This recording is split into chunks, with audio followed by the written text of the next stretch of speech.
Yo platicaba mucho con los servidores de la nación y a veces les decía, acuérdense dónde están parados y acuérdense de dónde vienen.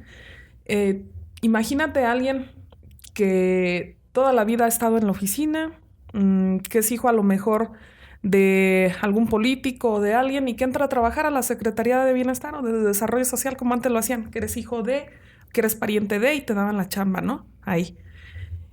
¿Qué cosmovisión va a tener junto a alguien que viene del pueblo, que fue a los plantones, estuvo en la marcha, en la lucha, porque por los 43 de Ayotzinapa, que sabe, cuando le hablamos del que es el 132, que sabe que se robaron una elección, que ha estado Ujú, cuando la gente más necesitada se le negaban los programas porque no eras de tal color, ujú, ¿sí? Toda esa sí. impotencia, esa rabia que traía, lo mandas a campo. ¿Tú crees que cuando le dices a esa persona, oye, ve a buscar al adulto mayor que está en su casa en postración porque no puede venirse a registrar aquí al centro integrador, ¿cuál de los dos crees que me lo va a ir a buscar? El que es hijo de un recomendado, Ujú, que obtuvo la chamba, porque, o los servidores, la gran mayoría, vienen de un trabajo también, vienen de una lucha y muchos vienen de un trabajo político, vienen de estar en las calles y de saber las necesidades de las personas, por eso tienen un compromiso. Por eso a veces los ves trabajando súper tarde y los ves, andan en todos lados.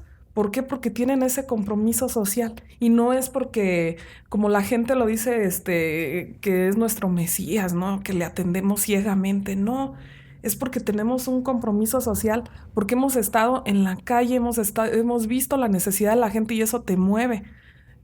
Yo creo que si eso la mayoría de los que estamos en la izquierda nos mueve, decir, es que yo quiero justicia social, yo quiero eso, ¿sí? Yo cómo voy a dejar sin su orden de pago o sin su tarjeta al adulto mayor que está postrado. Y claro, me toca caminar las horas. O cómo voy a dejar a esa colonia a lo mejor porque bien podría decir el servidor de la nación, pues no lo encontré. Ya le llegó su tarjeta, pero no lo encontré. No, van hasta sus casas, los buscan, se las entregan. Y hay todo un sistema que antes no había porque nosotros nos damos cuenta que te dicen, ejemplo, los productores, te dicen, es que antes se podía con una carta poder. Entrégale el programa a mi hija porque antes se podía con una carta poder, ¿no? Te habla gente que no está sembrando y te dicen, ay, entrégaselo a mi hija. Y dices, no, es que tiene que ser al productor, tiene que ser al beneficiario. O hay gente, desafortunadamente hay adultos que tienen hijos que no se hacen cargo de ellos y que llegan y te dicen, dame la tarjeta de mi papá. Y dices, pues no te la puedo dar, o sea, yo tengo que irse a la entregar a tu papá. Sí, pero mi papá está enfermo, a donde vaya, o sea, a donde sea, voy. Voy al hospital, voy a tu casa, si vive alejado, voy a tu casa alejado. Si está en Morelia internado, mira, el director que mueva las tarjetas de municipio y que vaya un servidor de la nación al hospital y se la entrega, pero se la va a entregar en la mano a tu papá, no se la vamos a entregar a alguien más. Y todo ese sistema está así, entonces evita la corrupción. Por eso no pueden decir que nosotros, o los servidores de la nación se dejaban tarjetas o que nosotros nos dejamos tarjetas. Porque todo ese sistema pues está, hay una manera en la que subían las cosas, ¿no? Entonces, creo que eso ha evitado muchísimo la corrupción y ha hecho que los recursos lleguen a donde tengan que llegar o a donde tenían que llegar. Hasta los lugares más alejados hay servidores de la nación entregando tarjetas para escuelas, para adultos mayores, para personas con discapacidad. Entonces creo que ese compromiso pues nace también de esa lucha, de esas vivencias de ellos. Oye, por si una pregunta, ahorita que estabas hablando de todos estos temas de no tener mediadores. Cuando inició el programa Jóvenes Construyendo el Futuro, pues era un programa que de entrada era innovador. O sea, ya se tenía una experiencia en el Distrito Federal con el tema de las pensiones para adultos mayores universal. Pero en Jóvenes Construyendo el Futuro había cosas que eran innovadoras y que yo noté porque te digo, pues tengo gente pues que está cercana a esos temas y notas que había como que hasta los mismos gente de bienestar, como que se confundía en algunos momentos y no sabían como que en qué momento, cómo actuar, qué hacer.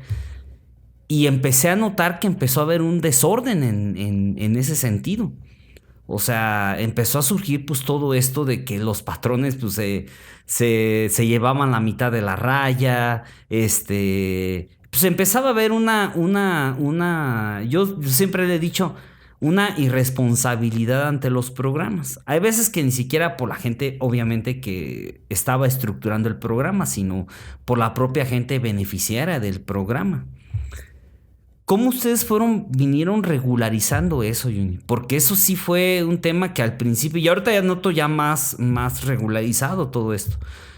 Pero al principio sí yo noté que había un desorden en eso. O sea, había como que veía que había un desmadre y que todo mundo traía su rollo y luego como que noté que había negocios que al principio con tal de tener gente quien aceptara becarios, pues había negocios que les daban un montonísimo de espacios y había otros que no les daban. Bueno, notaba que no había una certeza en eso.